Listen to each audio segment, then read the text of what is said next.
Je vais maintenant me retourner vers Madame Ruth Nibitanga, parce que la transformation digitale, ce n'est pas seulement la mise à disposition de l'information, mais c'est aussi les interactions entre la population et les pouvoirs publics. C'est aussi beaucoup de transactions financières.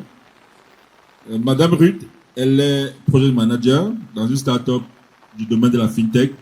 Quelles sont les principales étapes pour intégrer les solutions numériques dans les services financiers, surtout du domaine du public? Ça se passe comment?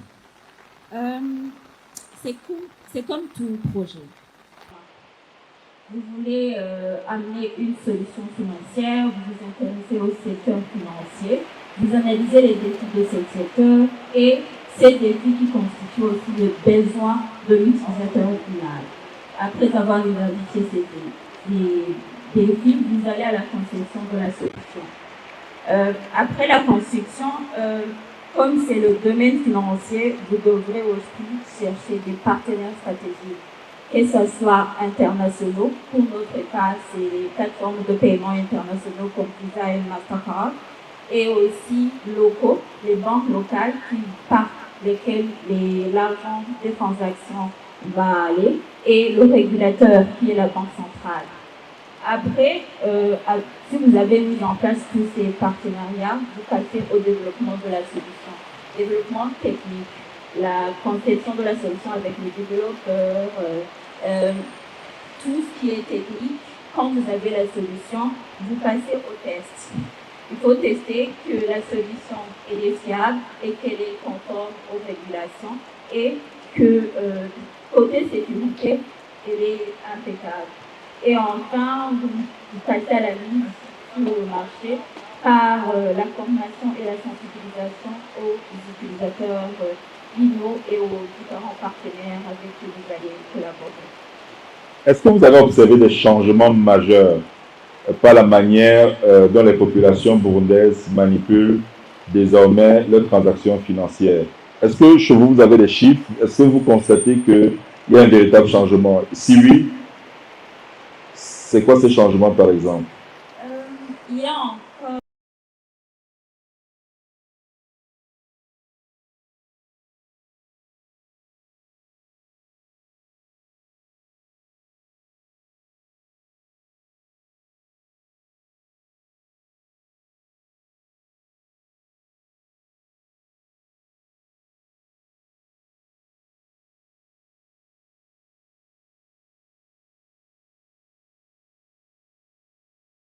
cette question de défi que nous faisons face. Premièrement, comme je l'ai mentionné, il y a les inégalités d'accès. Les inégalités d'accès aux services qui sont dues au manque d'infrastructures sur tout le territoire national. Il y a aussi le manque d'accès aux terminaux numériques. Et puisqu'on ne peut pas dire que le développement de plateformes, ça implique l'accès à l'Internet, ça implique aussi l'accès aux terminaux, mais bien sûr qu'il faut développer des compétences numériques. Par compétences numériques, il faut bien comprendre, ça ne veut seulement pas dire être développeur ou avoir toutes les compétences de ce qui est de technologie de l'information et de la communication, mais ça parle aussi de la culture numérique. Je veux citer par exemple, juste en partant comme ça, vous voyez que jusqu'aujourd'hui, on achète encore des agendas, on achète encore les agendas, les calendriers, alors qu'on en a tous là dans notre téléphone. Et par exemple, tu verras que si quelqu'un te donne son numéro de téléphone, tu as tendance à prendre ton stylo et écrire sur ton carnet, parce qu'on n'a pas encore développé cette culture numérique de savoir que nous avons tout ce que nous voulons sur nous, mais il y a cette culture que nous croyons encore qu'on doit écrire, on doit prendre des notes, on doit rester avec les mêmes manières. Donc il y a la résistance au changement. Et tout cela, ça fait partie des défis que nous faisons face. Mais en continuant aussi, il y a le cadre légal et réglementaire qui doivent être actualisés pour s'aligner avec l'actualité, pour être sûr que nous sommes protégés par la loi. Il y a aussi des centres d'hébergement des données pour la souveraineté numérique et pour la sécurité de nos données. Comme vous le savez, monsieur le modérateur, actuellement, celui qui a accès aux données, c'est celui qui a accès à l'information, c'est celui qui a le pouvoir. Donc, on doit s'assurer qu'en tant que gouvernement, nos données sont hébergées, sont sécurisées, et c'est la seule personne qui a accès à ces données, c'est lui qui les manipule pour s'assurer de la souveraineté numérique. Et là, j'aimerais aussi, en passant, rappeler que l'accès à l'information, c'est un droit. Et alors, j'ai suivi avec intérêt la chronique. Quelque part, ça a été mentionné que le Burundi présente une manne des opportunités pour les investisseurs du service de numérique. Mais toutefois, en tant qu'expert du domaine, c'est vrai que ça représente une manne d'opportunités, mais les entrepreneurs devraient aborder le secteur comme le secteur promoteur de croissance. C'est-à-dire, ce n'est pas un secteur où il faut viser beaucoup des intérêts, mais c'est un secteur où il faut viser la pérennisation pour faciliter l'accès à d'autres opportunités derrière. Voilà ce que je voudrais souligner, et tout en vous remerciant de m'avoir accordé cette opportunité. Merci beaucoup. Justement, là me vient une question. Comment est-ce que le CETIC travaille avec les parties prenantes, par exemple du secteur privé, des partenaires au développement, pour l'accès à l'information publique et à la meilleure gouvernance? Ok, merci beaucoup. La question est un peu complexe, mais on va essayer d'y apporter une solution, une réponse. Dans mon introduction, je parlais de la transversalité du secteur du numérique. C'est là où revient même le problème de coordination de projets, la mise en œuvre de projets. Dans nos missions, il y a la coordination et le suivi de la mise en œuvre des projets et programmes visant à la mise en œuvre de la politique nationale de TIC. Mais quand on soulève la question de la transversalité, le secteur du numérique est un peu complexe. Au niveau de la santé, ils peuvent mettre en place les politiques, stratégies sectorielles, ainsi que des projets. Au niveau de l'éducation, au niveau de l'agriculture, commerce, transport, industrie, donc dans l'éducation, la santé, chaque secteur peut développer sa stratégie sectorielle ainsi que des politiques. Et vous comprendrez très bien que la coordination, ça devient un peu complexe, ça devient un peu difficile. C'est pourquoi il faut renforcer la structure de coordination, et c'est pourquoi il faut aussi sensibiliser toutes les parties prenantes. Alors, comment le CETIC collabore avec d'autres parties prenantes, que ce soit le secteur public ou le secteur privé? Premièrement, il y a la sensibilisation. Deuxièmement, il y a cette collaboration et coopération avec toutes les parties prenantes. Par exemple, au niveau du CETIC actuellement, sous la coordination du ministère ayant les TIC dans ses attributions, on a développé le plan directeur de digitalisation des services publics. À travers ce plan directeur, c'est là où en découlent tous ces projets qui ont été cités dans la chronique. Le plan directeur, vous comprendrez très bien que c'est un outil qui est là pour donner des orientations stratégiques et techniques. Et nous, on est derrière pour accompagner les institutions publiques et privées pour les orienter vers la mise en œuvre du plan directeur. C'est-à-dire qu'avec les administrations publiques, on les accompagne à l'élaboration des projets, on les accompagne à la mise en œuvre de ces projets. Et pour les particuliers et les privés, les partenaires au développement, on les guide vers la mise en œuvre effective du plan directeur, et aussi on les lie avec des institutions publiques responsables à la mise en œuvre de ces projets. Je vais citer par des exemples concrets. avec, par exemple, l'OPNID.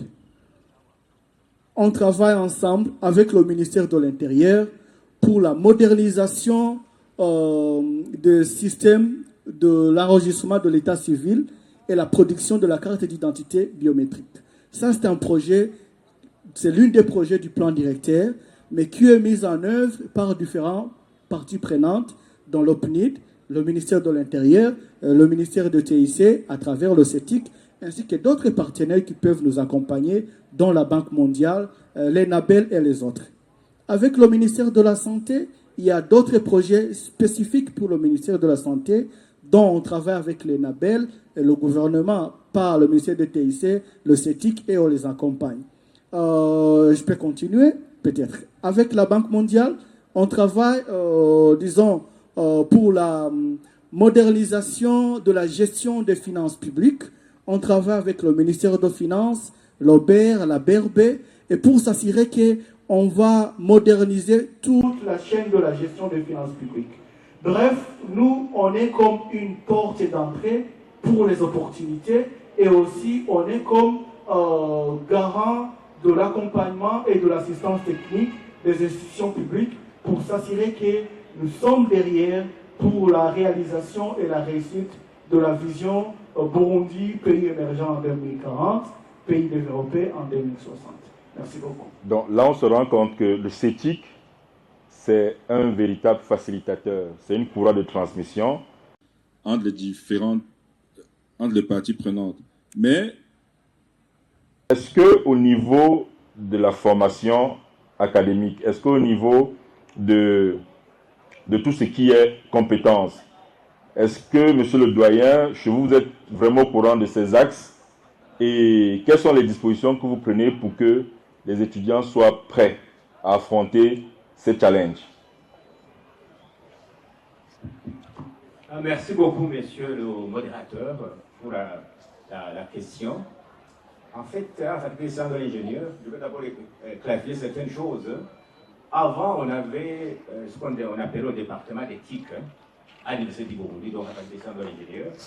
Maintenant, le département d'éthique a été déplacé et maintenant a été transformé en institut des technologies numériques. Okay?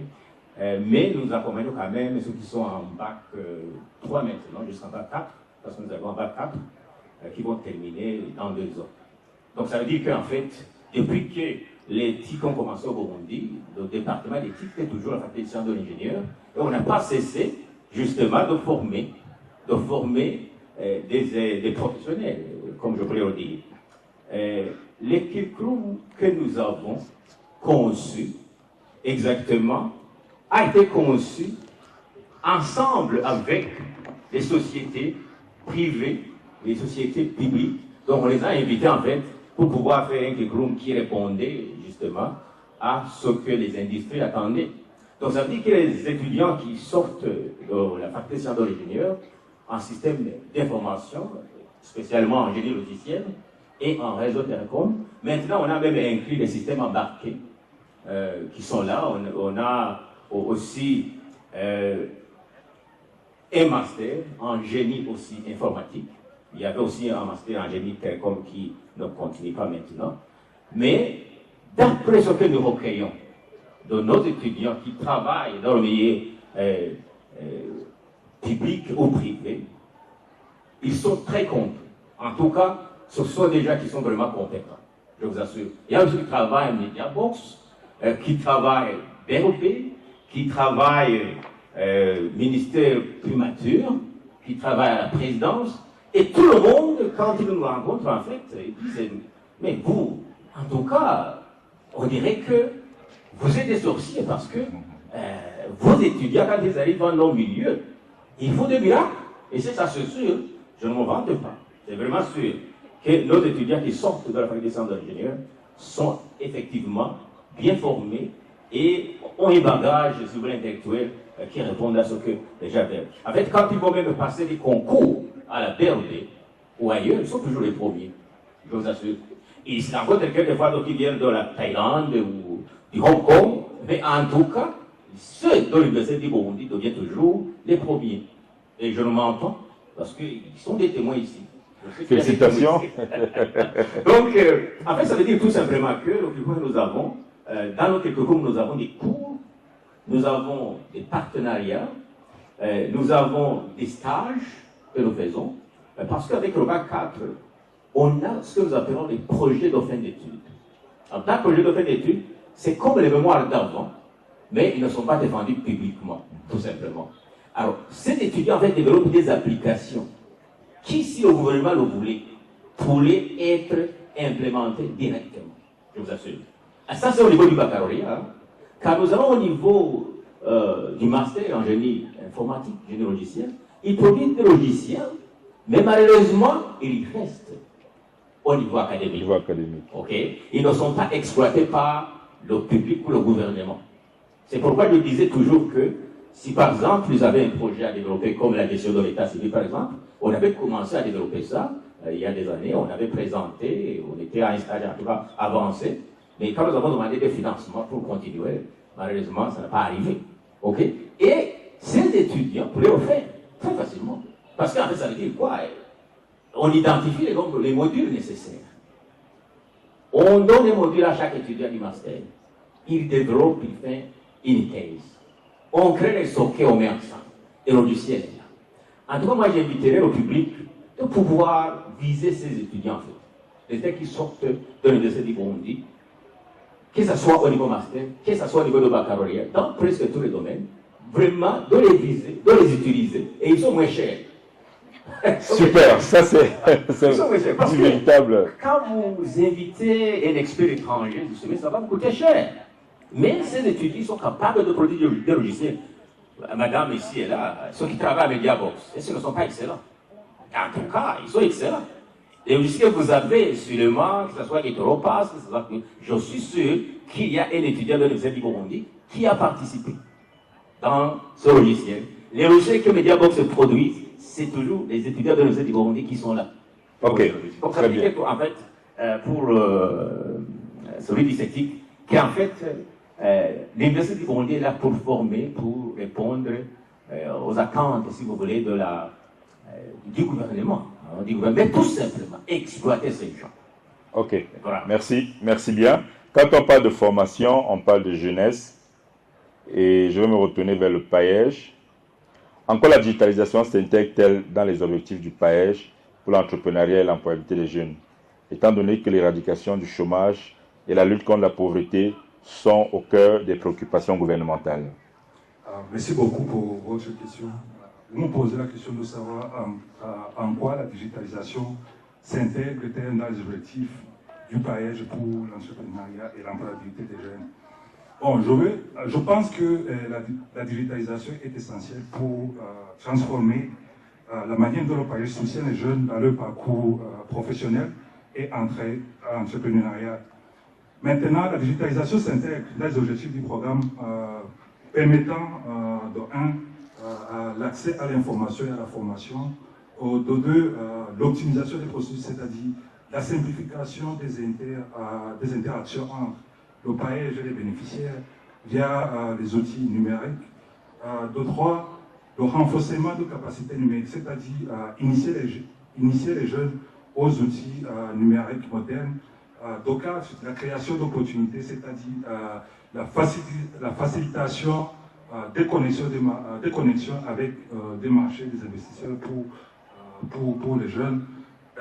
En dernier, il y a la collecte et l'analyse de données qui est un élément très fondamental qui porte sur le suivi des performances, des initiatives et l'ajustement des stratégies basées sur des données précises.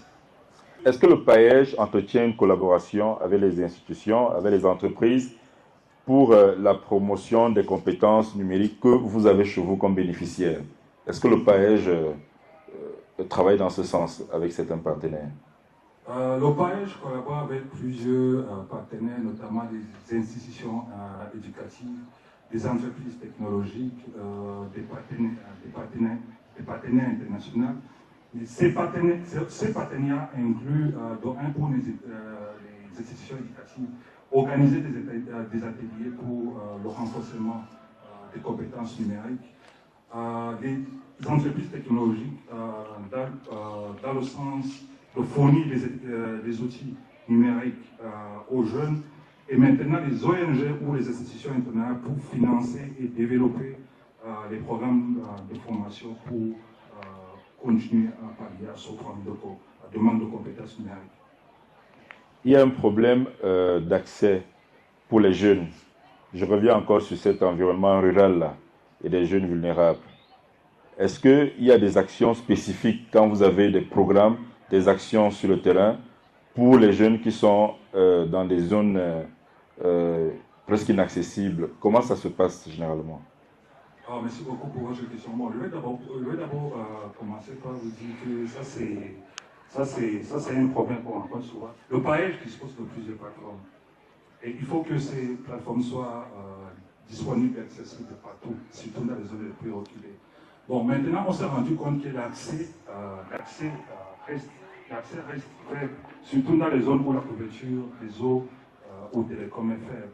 Bon, maintenant, le paillage est en train de penser mettre sur point des centres numériques ou des espaces jeunes déséquipés pour se rapprocher beaucoup plus des jeunes un peu qui se trouvent dans les zones un peu beaucoup plus reculées.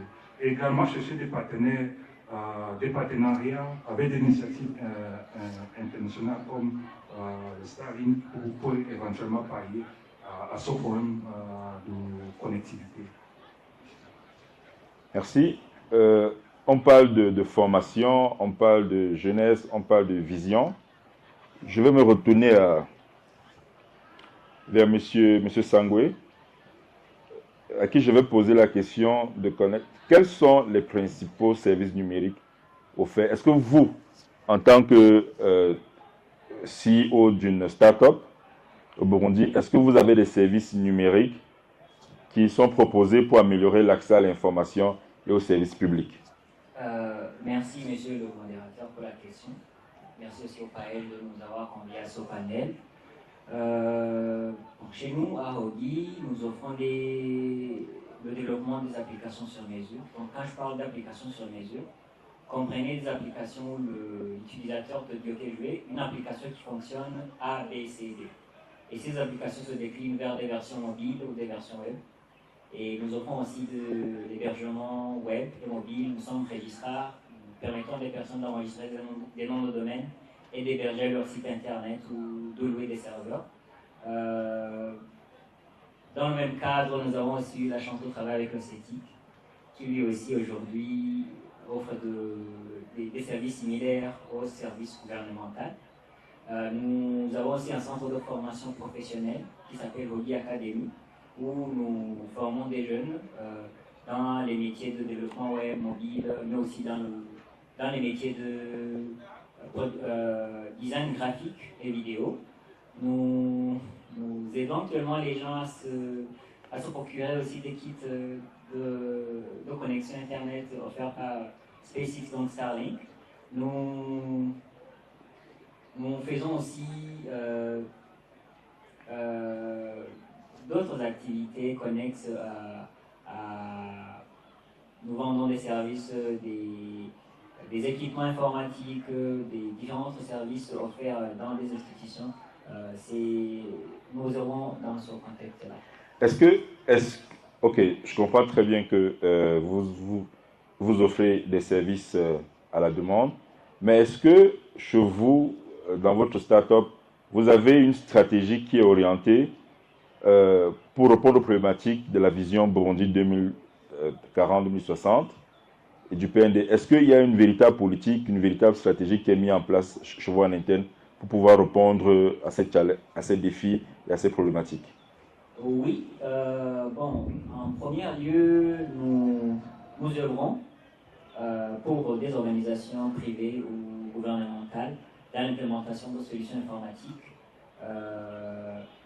Je peux donner l'exemple du ministère de l'Intérieur avec lequel on a travaillé sur l'implémentation d'une plateforme de collecte des données, le DHS2, cette fois-ci appliquée sur le ministère de l'Intérieur. Nous avons aussi travaillé avec des hôpitaux dans l'implémentation du logiciel Open Clinic qui permet aussi la gestion la gestion informatisée des hôpitaux, qui aujourd'hui, grâce à ces systèmes, peuvent envoyer des données au ministère de la Santé, qui, grâce à ces systèmes, le ministère de l'Intérieur aujourd'hui peut connaître tout ce qui se passe à l'intérieur du pays facilement grâce à ces outils informatiques. Donc nous nous impliquons aussi, comme je l'ai dit, dans la formation de la jeunesse burundaise, qui aujourd'hui est formée pour servir, mais aussi pour créer des emplois dans le domaine du digital, notamment dans le développement web mobile, mais aussi dans la création des designs graphiques. En général, c'est ça. Ok, merci. Je voudrais passer la parole. Je voudrais revenir chez le Dr Abraham. Ici, nous sommes devant les jeunes. Et ces jeunes-là ont besoin de connaître parce que vous savez, de plus en plus, le monde se numérise. Et pas mal de jeunes cherchent toujours à savoir comment est-ce qu'ils doivent intégrer le monde de la formation digitale, numérique. Et ça, c'est d'un. Comment intégrer. Et chez vous, à l'université, pour ceux qui y sont déjà, est-ce qu'il y a des programmes de recherche pour répondre aux problématiques, pour répondre à ces défis de vision 2040-2020? Est-ce qu'il y a des programmes de recherche qui sont mis en place? Est-ce qu'il y a des choses qui sont concrètes à l'université chez vous? Donc, premier volet de ma question, c'est comment avoir accès. Deuxième volet de ma question, c'est à l'intérieur, quand on est à l'intérieur, est-ce qu'il y a des programmes de recherche pour répondre aux besoins, par exemple, dont a besoin le CETIC pour être de plus en plus performant? Merci. Merci encore, monsieur le modérateur. En fait, à l'Université du Burundi, d'abord en général, et puis à la faculté des sciences de l'ingénieur,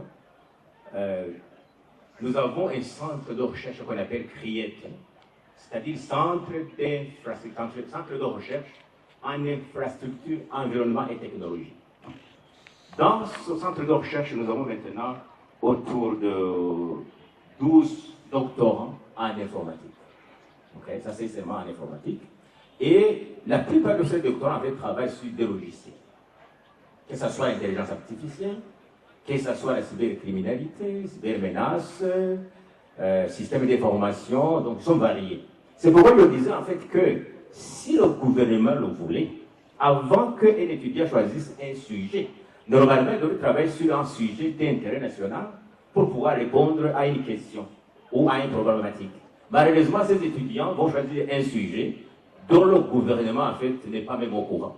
Ok, c'est un projet informatique. Mais moi je dis toujours, non, cherchez les problèmes de l'État, problèmes publics, problèmes du gouvernement, et puis après, laissez l'étudiant travailler sur ce sujet parce qu'on a un superviseur qui est burundais, on a un superviseur qu'on appelle du Nord, en fait, c'est quelqu'un qui va venir de la Belgique ou d'ailleurs, mais qui n'est pas du Burundi, donc ce qu'on appelle le promoteur. On doit avoir un promoteur burundais et un promoteur étranger. Autrement dit, ça veut dire qu'on va puiser des connaissances dans des milieux différents et ce qu'on aura en fait puisé pourrait aider le pays dans ce sens.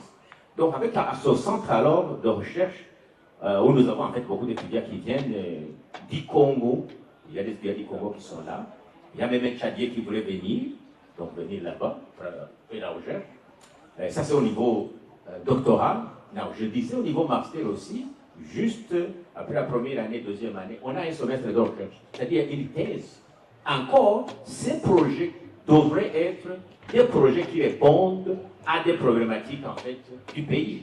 Mais encore malheureusement, le professeur va essayer de... Par exemple, il y a par exemple des étudiants qui développent des logiciels de gestion des microfinances. Mais le projet reste là. Il est excellent. Il y a des étudiants qui développent des projets de gestion des hôtels, des pharmacies, des hôpitaux. Mais malheureusement, ça reste toujours au niveau de l'université. Autrement dit, le gouvernement n'est pas en train de tirer profit de ces projets. C'est pourquoi je disais à CETIC, en fait, de s'intéresser beaucoup à ces étudiants-là. Ils pourraient vraiment vous aider à résoudre beaucoup de problèmes. Parce que les projets que vous avez maintenant, le développement des plateformes de logiciels, si vous utilisez ces étudiants comme étant des projets de recherche, vous aurez des réponses, et dans moins de temps. Et ne pas même vous consommer beaucoup, parce que le domaine n'est pas beaucoup en fait. Donc autrement dit, Si quelqu'un est intéressé, nous avons des centres de recherche, que ce soit avec des centres d'ingénieurs, que ce soit dans d'autres facultés, et tout va ensemble. Alors maintenant, si vous regardez bien, parce que nous sommes dans le domaine de la formation, oui, on a tout ce que nous avons, mais est-ce que les gens vraiment savent comment l'utiliser? C'est ça en fait le problème. Par exemple, maintenant, vous allez dans une réunion, on vous demande de faire un procès verbal, je ne sais pas quoi, et vous allez prendre, je ne sais pas combien de jours pour pouvoir produire son procès verbal. Alors que ChatGPT est là, Monica est là, qui est là, mettez les points essentiels de ce que nous sommes en train de faire, et puis après, procès verbal prise. Et dans une seconde, vous avez le procès verbal, et vous éditez, vous présentez, c'est fini. Et vous gagnez du temps. Donc ça veut dire qu'il y a question aussi de former les gens, de comment utiliser les systèmes numériques, si vous voulez. Sinon, on va les avoir, mais malheureusement, on ne va pas les exploiter pour pouvoir les utiliser efficacement. Ok? Donc c'est ça le problème. Donc ça, c'est pas seulement au niveau de gens de l'extérieur, il y a des professeurs, c'est la même chose. Il y a des professeurs qui ne savent pas comment utiliser Monica ou ChatGPT. Ils sont là. Et si vous dites, à celui-là de préparer un syllabus, il ne sait pas comment le faire. Il va travailler avec la main. Donc, vous voyez qu'en fait, un défi de former les gens qui vont utiliser ce numérique est nécessaire.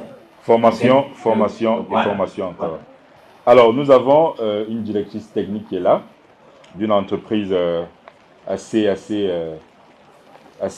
très bien cotée dans l'environnement. Madame Odélie, votre entreprise, comment est-ce que chez vous, c'est quoi les étapes? Comment est-ce que vous vous comportez dans la collaboration avec les institutions étatiques et les structures publiques dans la transformation digitale? On a le besoin qui est là, on a la main-d'œuvre qui est disponible. Comment est-ce que vous procédez? Merci beaucoup, monsieur le modérateur, pour la parole. Merci de me donner l'opportunité de partager mon expérience à travers cette année.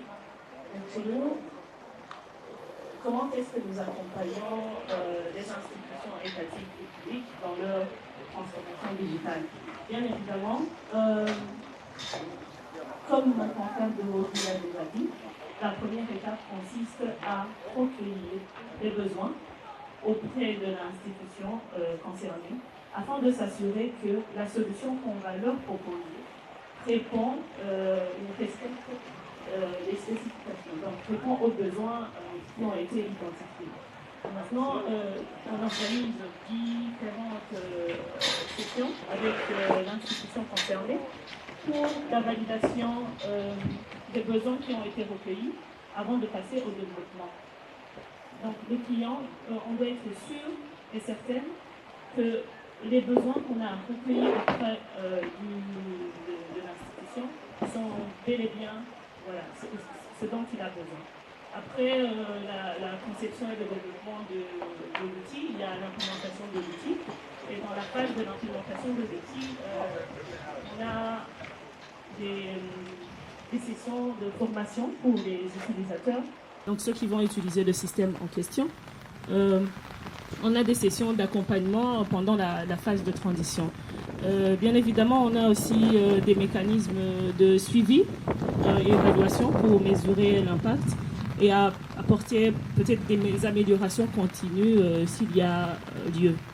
Voilà, donc toutes ces étapes, on les respecte de A à Z pour s'assurer à la fin que l'institution concernée dispose d'un outil, d'une solution qui répond parfaitement à ses besoins. Et c'est quoi les défis que vous rencontrez, vous, au niveau du secteur privé, dans l'accompagnement de ces structures étatiques à leur transformation digitale?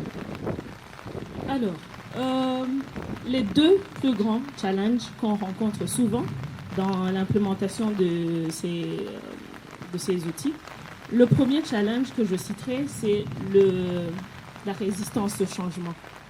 On a des utilisateurs qui ont parfois peur d'adopter les nouveaux outils, qui, pour des raisons diverses, parfois ils estiment que c'est complexe, parfois ils ont peur juste du changement parce que qui dit outil dit que ce que vous étiez en train de faire manuellement maintenant, ce n'est plus...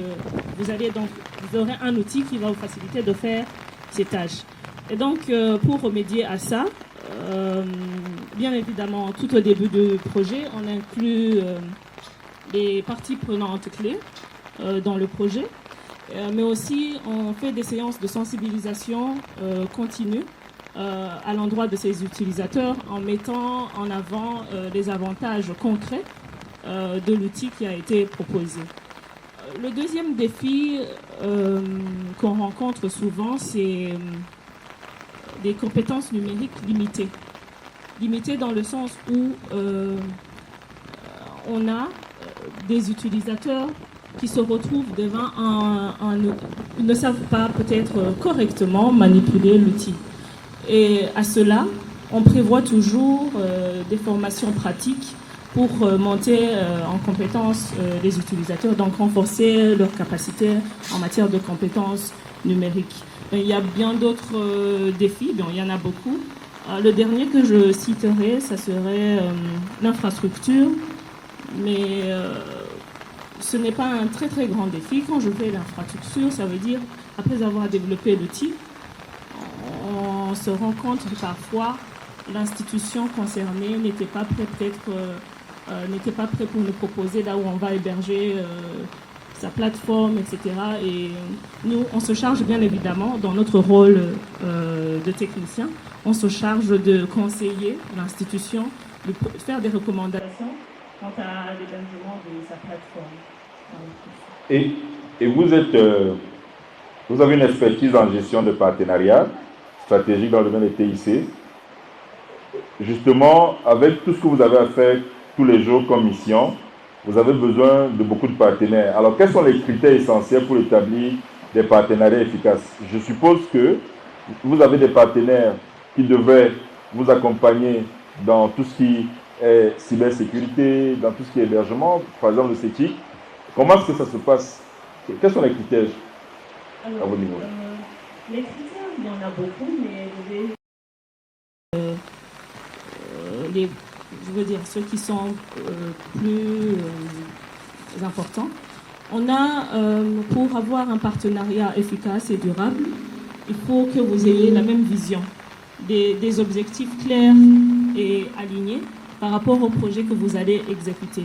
Il est très très important que les deux parties comprennent très clairement les objectifs du projet et aient une vision cadrée, une même compréhension au fait de là où on va. Voilà. Le deuxième critère, il y a la complémentarité des compétences. Il est très très important d'identifier les forces des deux parties prenantes afin de s'assurer que voilà, l'un complète l'autre. Et dans ce sens, on a un partenariat fort et qui est axé sur la complémentarité. Donc, on définit les rôles et les responsabilités de chaque partenaire dans le projet.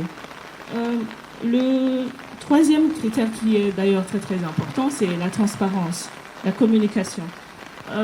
Il est très très important d'établir une communication claire sur les actions et les activités entreprises par chacune des parties et de communiquer régulièrement sur l'état d'avancement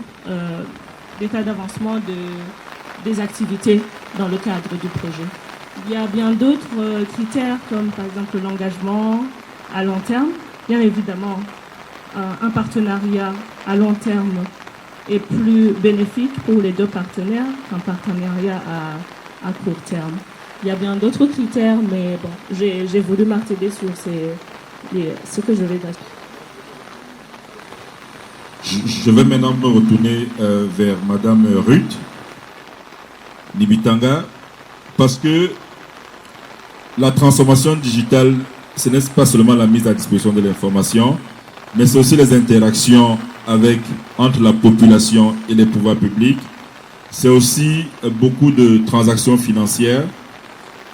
Madame Ruth, elle est project manager dans une start-up du domaine de la FinTech. Quelles sont les principales étapes pour intégrer les solutions numériques dans les services financiers, surtout du domaine du public? Ça se passe comment? C'est comme tout projet. et l'analyse des besoins. Vous voulez amener une solution financière, vous vous intéressez au secteur financier, vous analysez les défis de ce secteur et ces défis qui constituent aussi le besoin de l'utilisateur final. Après avoir identifié ces défis, vous allez à la conception de la solution. Après la construction, comme c'est le domaine financier, vous devrez aussi chercher des partenaires stratégiques, que ce soit internationaux. Pour notre cas, c'est les plateformes de paiement internationaux comme Visa et Mastercard, et aussi locaux, les banques locales par lesquelles l'argent des transactions va aller, et le régulateur qui est la Banque centrale.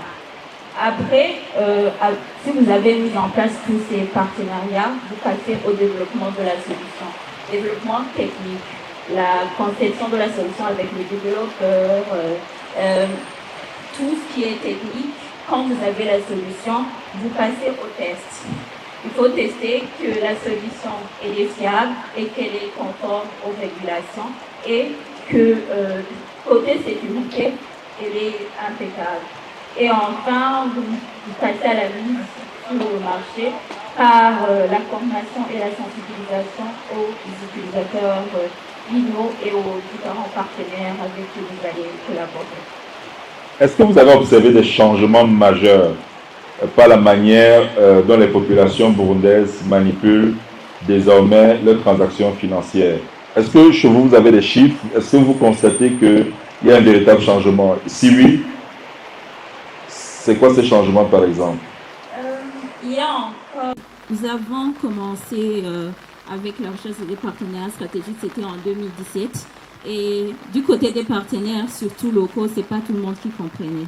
Aujourd'hui, en 2024, la plupart comprennent ce que c'est une parcelle de paiement, comment ça marche et en quoi ça vient aider. Et pour l'adoption, en 2021, quand on a commencé avec le mise sur marché, c'était pas tout le monde. Les utilisateurs, il y avait moins. Ceux qui ont des plateformes en ligne, ils comprenaient pas vraiment. Nous avons dû faire un travail d'arrache-pied.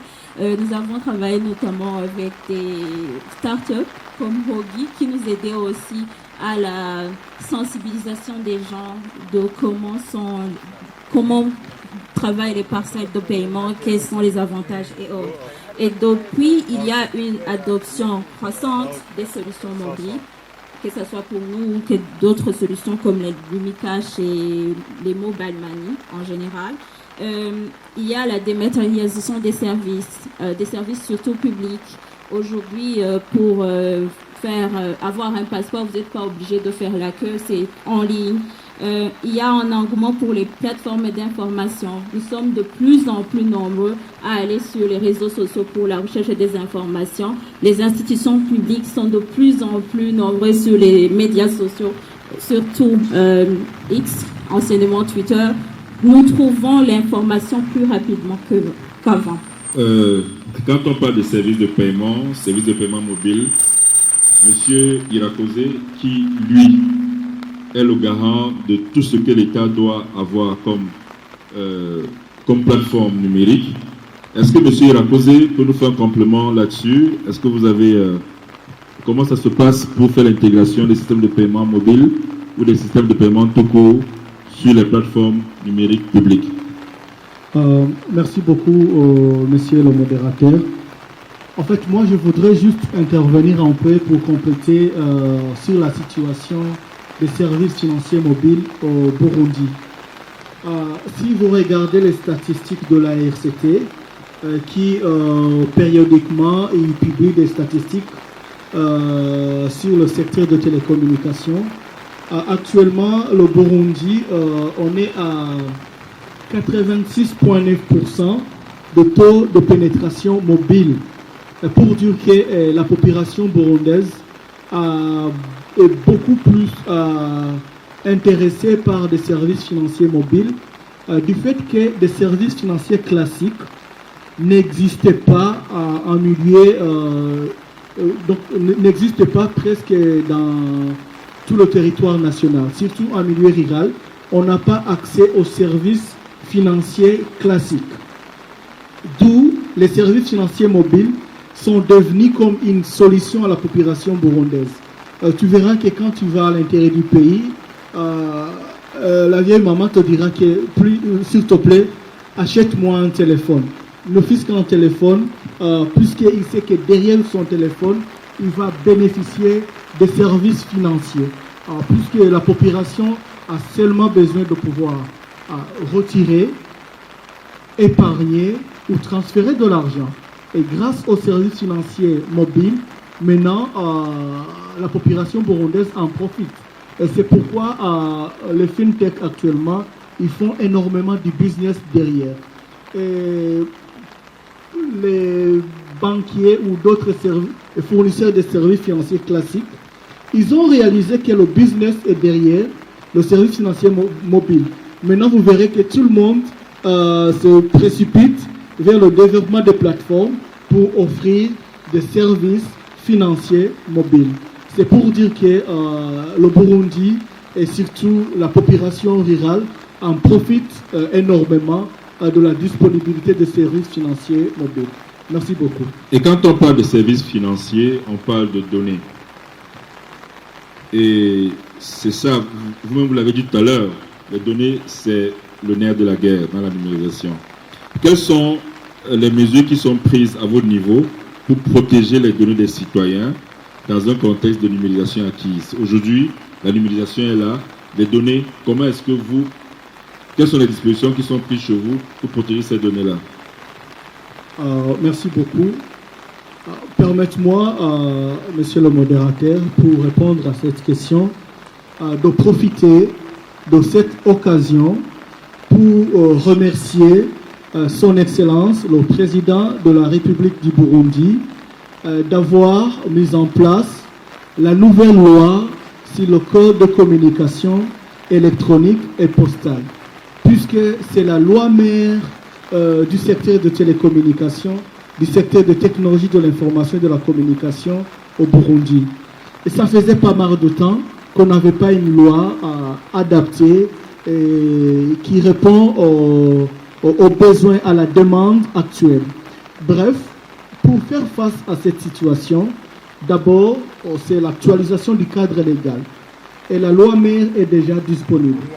Maintenant, on est en train de travailler sur la stratégie nationale de la cybersécurité pour s'assurer qu'il y a une stratégie nationale qui aborde les notions de la cybersécurité, les notions de la sécurisation des données, les notions de la protection des données et aussi la protection aussi des utilisateurs et de la loi sur la protection des données à caractère personnel. Ça, je parle sur le cadre légal. Toutefois, on est aussi en train de travailler sur l'obtention d'un centre de données national pour s'assurer que nos données sont gardées, sont sécurisées, sont hébergées dans des mains sûres. Et puisque, si vous regardez, c'est un grand défi actuellement au niveau national. Nous n'avons pas encore cette souveraineté sur nos données. Vous verrez qu'ils sont éparpillés à gauche à droite, alors que les données au XXIe siècle, c'est une richesse énorme à protéger, à garder pour un pays. Avant les années, on parlait que les gens se précipitaient à protéger les ressources naturelles. Mais maintenant, les données informatiques, c'est une énorme richesse pour le pays. Ça revient même de la sécurité nationale. D'où on est en train de travailler à l'arrache-pied pour s'assurer qu'on peut avoir un centre de données national, on peut avoir des stratégies sur la cybersécurité, on peut avoir une loi sur la protection des données à caractère personnel, on peut mettre en place toutes ces structures, le cadre légal ainsi que des infrastructures nous rassurant la souveraineté nationale des données. Merci beaucoup.